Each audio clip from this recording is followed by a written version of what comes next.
The antique vase shattered at my feet, its delicate porcelain fragments scattering across the hardwood floor. I stood frozen, my hand still outstretched from where I'd knocked it off the shelf. The silence that followed was deafening. "Mom, what have you done?" Sophie's shrill voice pierced the air, her eyes wide with horror. I opened my mouth to explain, but no words came out.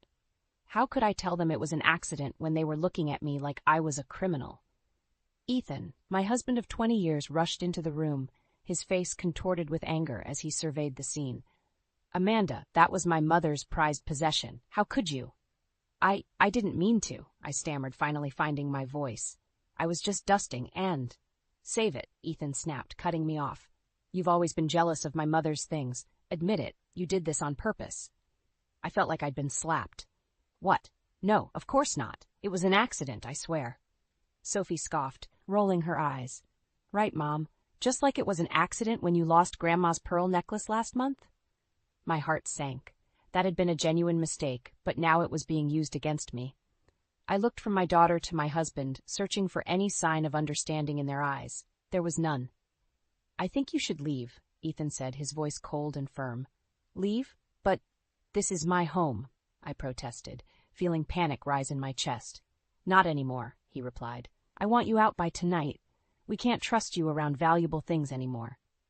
I turned to Sophie, hoping for support, but she just crossed her arms and looked away. My own daughter siding with her father against me. The betrayal stung worse than any physical pain. "You can't be serious," I said, my voice barely above a whisper. "Where am I supposed to go?" Ethan shrugged, already turning away. "That's not my problem. Just get out of my sight." As if on cue, the doorbell rang. Ethan went to answer it, leaving me alone with Sophie. "Sophie, honey, please," I pleaded. "You know I would never do something like this on purpose." She met my gaze, her eyes hard. "Do I? You've always resented Dad's success and Grandma's wealth. Maybe you finally snapped." Before I could respond, Ethan returned with a police officer in tow. My blood ran cold. "Officer, this is my wife," Ethan said, his voice dripping with false concern. "She's been acting erratically lately, destroying family heirlooms. We're worried about her mental state." The officer looked at me sympathetically. "Ma'am, is there someone we can call for you? Somewhere you can stay tonight?" I felt like I was in a nightmare. How had things spiraled so quickly? Just this morning, we'd been a normal family having breakfast together. Now, I was being treated like a criminal in my own home.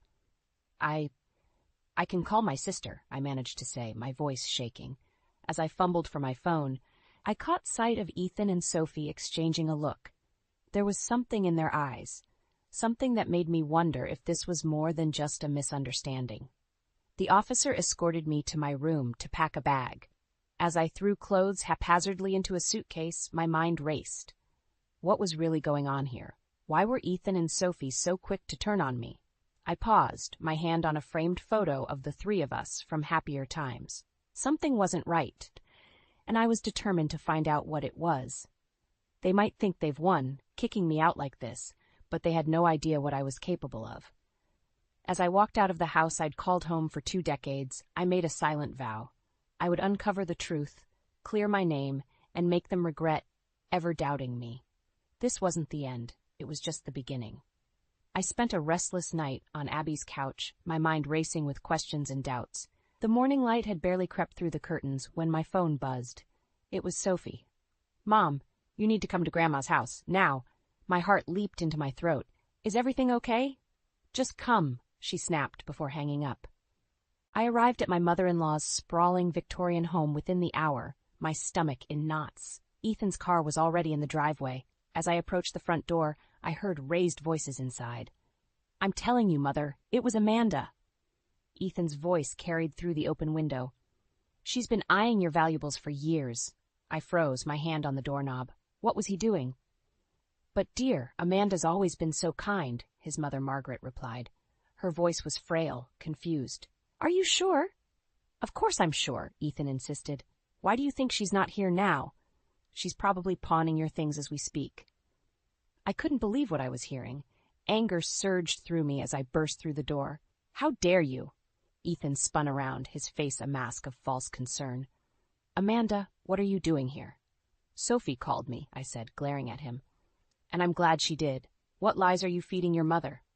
Margaret looked between us, her eyes clouded with confusion. Ethan, you said Amanda stole from me? Because she did, Mother, Ethan said smoothly. Remember the missing pearl necklace and now the vase? That's not true, I protested. Margaret, you know me. I would never.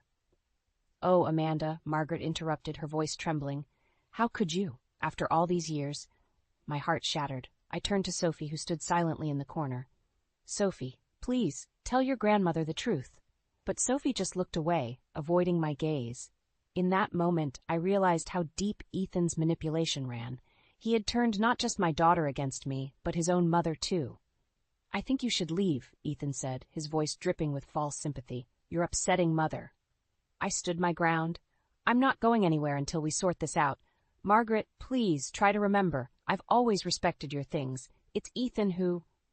Enough, Ethan shouted, his calm facade cracking. Mother doesn't need this stress. Sophie, take Grandma upstairs. As Sophie led a bewildered Margaret away, I turned on Ethan. What game are you playing? His eyes narrowed. Game? I'm protecting my family from a thief. We both know that's not true, I hissed. Why are you doing this? What are you hiding? For a split second I saw fear flicker in Ethan's eyes, but it was quickly replaced by cold anger. You're delusional, Amanda. Maybe you need professional help. The only help I need is a good lawyer, I retorted. You won't get away with this. Ethan laughed, a cruel sound that sent chills down my spine. Get away with what? Telling the truth? Face it, Amanda. No one will believe you over me.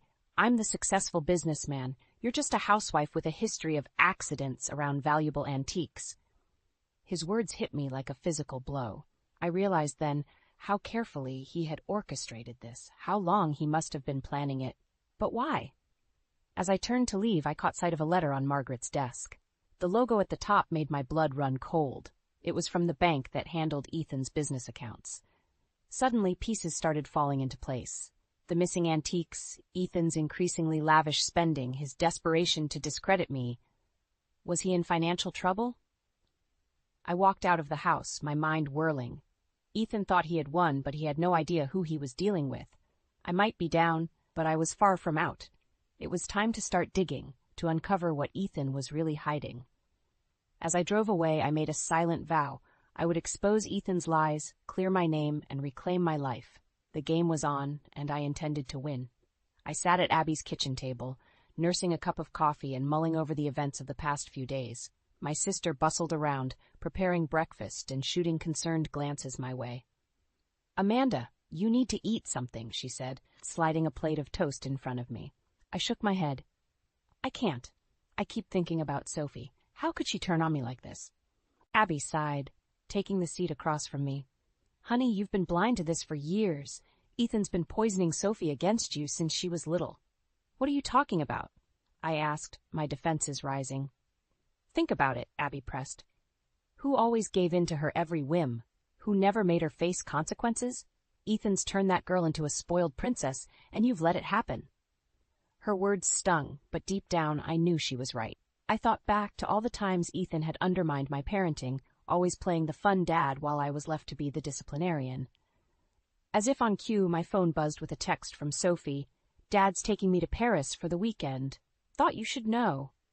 I showed the message to Abby, my hands shaking. See? He's buying her loyalty with trips and gifts. Abby's eyes narrowed. Amanda, don't you think it's odd that Ethan's splurging on a Paris trip right after accusing you of theft? Where's this money coming from? Before I could respond, there was a knock at the door. Abby went to answer it, and I heard hushed voices in the hallway. A moment later, she returned with a stern-faced woman in a suit. Mrs. Thompson? The woman asked. I'm Linda Carson from Child Protective Services. We need to talk about your daughter, Sophie. My heart plummeted. What? Why? Linda sat down, her expression grave.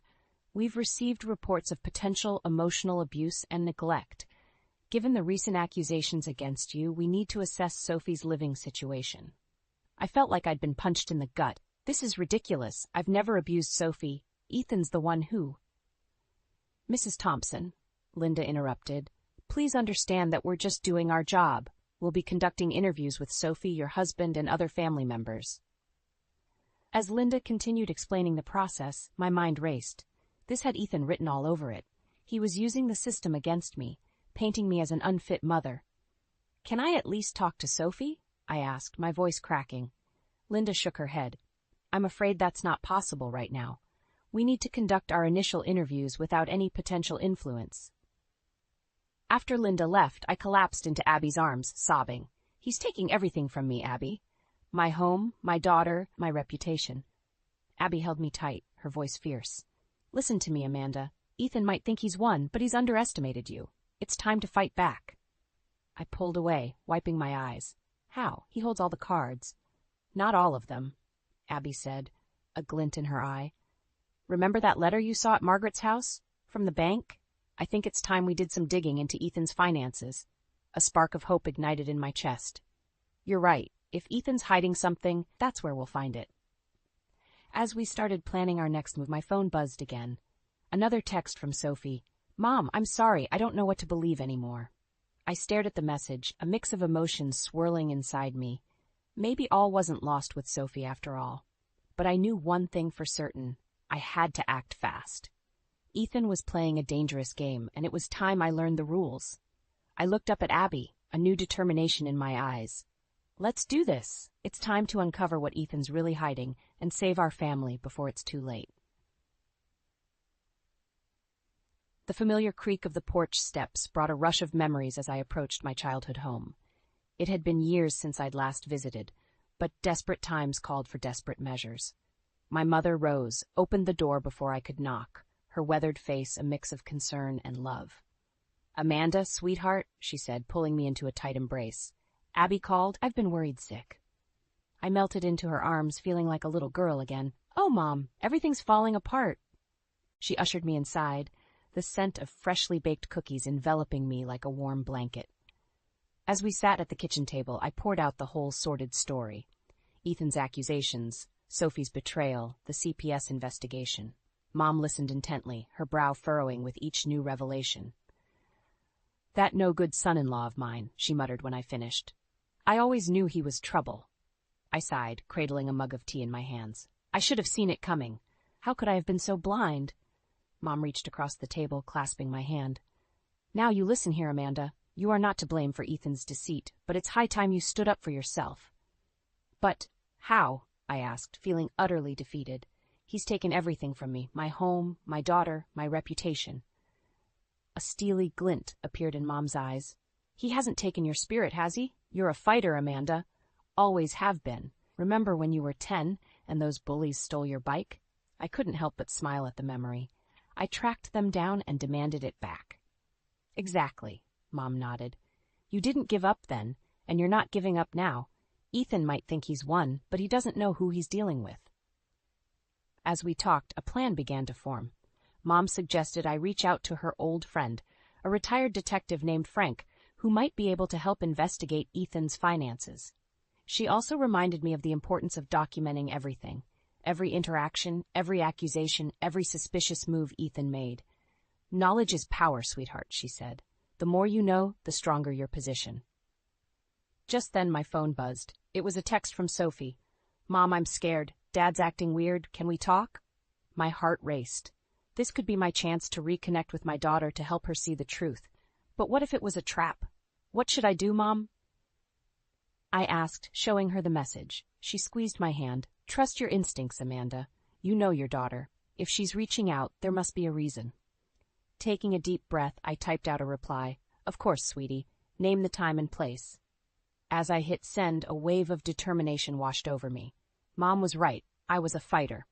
And it was time to show Ethan exactly what I was made of. "I need to go back," I said, standing up. "I can't hide out here while Ethan destroys everything we've built." Mom nodded, a proud smile on her face. "That's my girl. But remember, you're not alone in this fight. Your family has your back." As I packed my bags, Mom's words of wisdom echoed in my mind. "Adversity doesn't build character, Amanda. It reveals it. And you, my dear, have character in spades." Hugging her goodbye, I felt a renewed sense of purpose. Ethan might have landed the first punch, but I was far from knocked out. It was time to gather evidence, reconnect with Sophie, and expose Ethan's lies. Driving away from my childhood home, I made a solemn vow. I would reclaim my life, clear my name, and show Sophie the truth about her father. The road ahead would be tough, but I was tougher. Ethan had no idea what was coming his way. The familiar jingle of the bell above the door of Ethan's Antiques sent a chill down my spine. I'd entered this shop countless times before, but never like this, a woman on a mission, determined to uncover the truth. Amanda? Marge, Ethan's longtime assistant, looked up from the counter, surprise etched on her face. I thought you were away. I forced a smile. Just stopping by to pick up some personal items, Marge. Is Ethan around? She shook her head. He's at an auction in Boston. Won't be back till tomorrow. Perfect. I made my way to the back office, my heart pounding. I had maybe an hour before Marge's curiosity got the better of her. Sitting at Ethan's desk, I booted up his computer. Thank God he'd never changed his password. Our wedding anniversary of all things. As I dug through the financial records, a pattern emerged. Large sums of money moving in and out of accounts I'd never seen before. Sales records for items I knew we'd never had in stock. And then I saw it. A transaction for an antique vase, matching the description of his mother's prized possession, sold to a private collector for an astronomical sum. My hands shook as I scribbled down account numbers and dates. This was it. Proof of Ethan's deception. But as I delved deeper, I realized it was just the tip of the iceberg. The business was hemorrhaging money, and Ethan was desperately trying to cover it up. Suddenly, the office door swung open. I looked up, expecting to see Marge, but instead found myself face to face with Sophie. Mom? Her eyes widened in shock. What are you doing here? I scrambled to close the files on the computer. Sophie, I can explain. Are you stealing from Dad? She accused, her voice rising. Is that why you're sneaking around? No, sweetie. It's not what you think, I pleaded, reaching for her. I'm trying to uncover the truth. Your father, he's been... Stop it, Sophie shouted, backing away. I don't want to hear your lies. I'm calling Dad. As she pulled out her phone, panic surged through me. If Ethan found out I'd been here, all my efforts would be for nothing. In a split-second decision, I grabbed Sophie's arm. Listen to me, I said urgently. Your father is not who you think he is. He's been lying to all of us, including your grandmother. I can prove it, but I need you to trust me. Sophie hesitated, her finger hovering over Ethan's number. Why should I believe you? Because I'm your mother, I said softly. And despite everything that's happened, I love you more than anything in this world. I would never lie to you, Sophie. Not about this. For a moment, we stood in tense silence. Then, slowly, Sophie lowered her phone. You have 5 minutes to explain. Relief washed over me. I quickly showed her the financial records, explaining the discrepancies and the suspicious transactions. As understanding dawned on her face, I saw a flicker of doubt in her eyes. But why would Dad do this? She asked, her voice small. I don't know, sweetheart, I admitted. But I intend to find out. Will you help me? Sophie bit her lip, conflict clear on her face. Then, with a determined nod, she said, What do you need me to do? In that moment, I felt a surge of hope. My daughter was back on my side. But I knew we weren't out of the woods yet. Ethan would return soon, and when he did, all hell would break loose. As we hurriedly copied files and gathered evidence, I steeled myself for the confrontation to come. The stakes had never been higher. Not just for me, but for Sophie and the entire family. One thing was certain. There was no turning back now. The truth would come out, no matter the cost. My heart raced as I approached the sprawling mansion. This was it. The home of Ethan's wealthiest client, Richard Holloway. Sophie had overheard Ethan mentioning a special delivery here, and my gut told me this was where we'd find the missing antique. Are you sure about this, Mom? Sophie whispered beside me, her face pale with anxiety. I squeezed her hand. We have to know the truth, sweetheart, no matter what. Taking a deep breath, I rang the doorbell. A maid answered, eyeing us suspiciously. We're here to see Mr. Holloway, I said, mustering all the confidence I could. It's about an antique he recently acquired. Moments later, we were ushered into an opulent study. Richard Holloway, a distinguished man in his 60s, greeted us warmly. Ah, you must be from Ethan's Antiques, he said, smiling. I was expecting someone to check on the vase. Magnificent piece, isn't it? My breath caught in my throat as I spotted it. Margaret's prized antique vase, sitting proudly on a pedestal by the window. Actually, Mr. Holloway, I began, my voice shaking slightly, I'm Amanda Thompson, Ethan's wife. And this vase, it belongs to my mother-in-law. Richard's smile faltered. I'm afraid there must be some mistake. I purchased this vase legitimately from your husband's shop. No mistake, Sophie interjected, her voice stronger than I expected. That's my grandmother's vase. Dad had no right to sell it. As Richard's confusion grew, I quickly explained the situation, Ethan's accusations, the family turmoil, and our suspicions about the business's finances. Good Lord, Richard muttered, sinking into his chair. I had no idea. I've been doing business with Ethan for years. This is troubling. Just then, my phone buzzed. It was a text from Abby. Ethan's on his way to Holloway's. He knows you're there. Panic surged through me. Mr. Holloway, I hate to ask this, but could you please not mention our visit to my husband? We need time to gather more evidence. Richard nodded gravely. Of course, this is a serious matter. I'll cooperate fully with any investigation. As we hurried out, I saw Ethan's car turning into the driveway. Quick, Sophie, I hissed, pulling her behind a hedge. We watched as Ethan strode up to the house, his face a mask of barely contained fury. Through the open study window, we could hear snippets of his conversation with Richard. Misunderstanding, my wife is unstable, custody battle. My blood boiled at Ethan's lies, but Sophie's grip on my arm tightened. Not yet, Mom, she whispered. We need more proof. She was right, of course, but hearing Ethan spin his web of deceit made me realize just how far he was willing to go to protect himself. As we snuck away, I knew we were racing against time. Ethan would soon realize we'd been there, and he'd stop at nothing to discredit us. What now? Sophie asked as we drove away, her voice trembling. I gripped the steering wheel, my mind racing. We need to move fast. We'll go to the police, show them the financial records, tell them about the vase. Suddenly, my phone rang. It was Margaret, Ethan's mother. Amanda? Her frail voice quavered. Ethan says you've stolen from me. He wants to put me in a home. Please, what's going on? My heart sank. Ethan was making his move, isolating Margaret to keep her quiet. Don't worry, I assured her, though fear gnawed at my insides. I'm coming to get you. Everything will be all right. As I ended the call, I realized the true extent of Ethan's manipulation. He wasn't just trying to frame me. He was systematically destroying every relationship I had, every support system I could turn to. I looked at Sophie, saw the fear and determination in her eyes, and made a decision. Change of plans, I said, making a sharp U-turn. We're getting your grandmother. It's time to end this, once and for all. As we raced towards Margaret's house, I knew we were hurtling towards a confrontation that would change everything. But I was done being a victim. It was time to fight back, to reclaim my life and protect my family.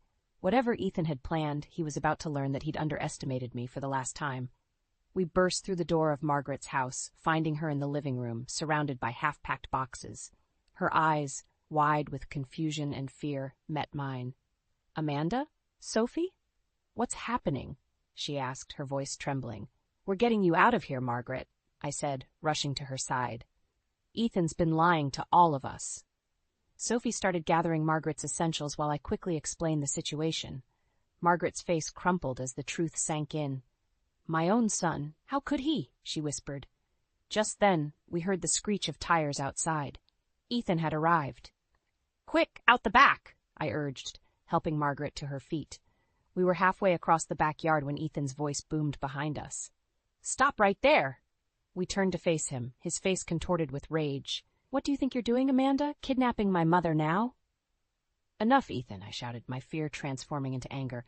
We know everything. The embezzlement, selling your mother's antiques, framing me. It's over. Ethan's eyes darted between us, calculating his next move. You have no proof, he sneered. Who do you think they'll believe? The respected businessman or the unstable wife? They'll believe the truth, Sophie interjected, stepping forward. I've seen the evidence, Dad. How could you do this to us, to Grandma? For a moment, Ethan's mask slipped, revealing a flicker of shame, but it quickly hardened into defiance. You don't understand. The business was failing. I had to do something. By stealing from your own mother? Margaret's voice was quiet but firm. By destroying your family? Ethan's composure cracked. I never meant for it to go this far. The first sale was just to cover a small debt, but then it spiraled. I couldn't stop. As Ethan's confession poured out, I felt a mix of vindication and sorrow. This man I'd loved, the father of my child, had betrayed us all so completely. It's not too late to make this right, Ethan, I said, softening my tone. Turn yourself in. We can work through this as a family. For a moment, hope flickered in his eyes. Then, without warning, he lunged forward, grabbing Margaret's arm. No, I won't let you ruin everything I've built. Let her go, Ethan! I screamed, fear gripping my heart as Margaret stumbled. Sophie rushed to her grandmother's aid, while I faced off against my husband. In his eyes, I saw desperation, the cornered look of a man with nothing left to lose. Think about what you're doing, I pleaded, inching closer. This isn't you, Ethan. Remember the man I fell in love with, the father Sophie adores. He's still in there somewhere. Ethan's grip on Margaret loosened slightly. I don't know how to fix this, he admitted, his voice breaking. Just then, police sirens wailed in the distance. Someone, probably a neighbor, had called them. It's over, Dad, Sophie said gently, supporting Margaret. Please don't make this worse. As the police cars pulled up, Ethan's shoulders sagged in defeat. He released Margaret and slumped to the ground, burying his face in his hands. While the officers took Ethan into custody, I held Margaret and Sophie close. We'd won, but the victory felt hollow. Our family was irrevocably changed. As we watched Ethan being driven away, Sophie turned to me, tears in her eyes. What happens now, Mom? I took a deep breath, feeling the weight of uncertainty pressing down on us. I don't know, sweetheart, but we'll face it together, one day at a time. The road ahead would be challenging, filled with legal battles, emotional healing, and rebuilding trust. But as I stood there with my daughter and mother-in-law, I felt a glimmer of hope. We'd survived the worst of the storm. Now it was time to pick up the pieces and start anew. 6 months after Ethan's arrest, I stood in front of the mirror, adjusting my blazer. Today was the final day of his trial, and I was determined to face it with the strength I'd discovered within myself. Mom, Sophie's voice called from downstairs. Are you ready? I took a deep breath. Coming, sweetie. As we drove to the courthouse, I couldn't help but reflect on how much had changed. The initial shock of Ethan's betrayal had given way to a steely resolve. Sophie, once Daddy's little girl, had matured beyond her years, standing by my side through it all. The courtroom was packed as we entered. I caught sight of Margaret, frail but determined, sitting with my sister Abby. As the judge called the court to order, I felt Sophie's hand slip into mine. Ethan's eyes met mine as he was led in.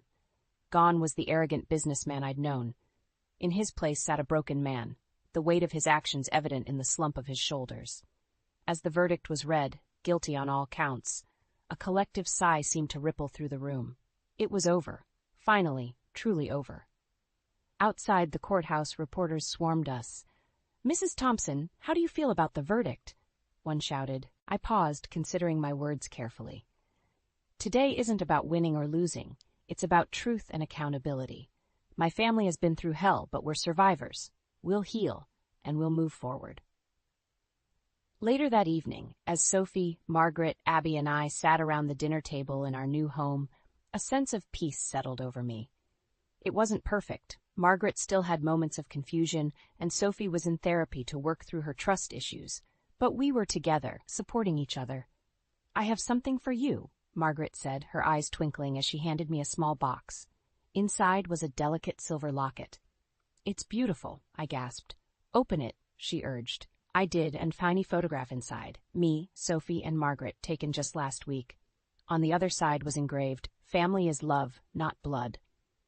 Tears welled in my eyes as I looked at these 3 incredible women. My daughter, who'd shown such courage in facing the truth about her father. My sister, who'd stood by me when I had nothing.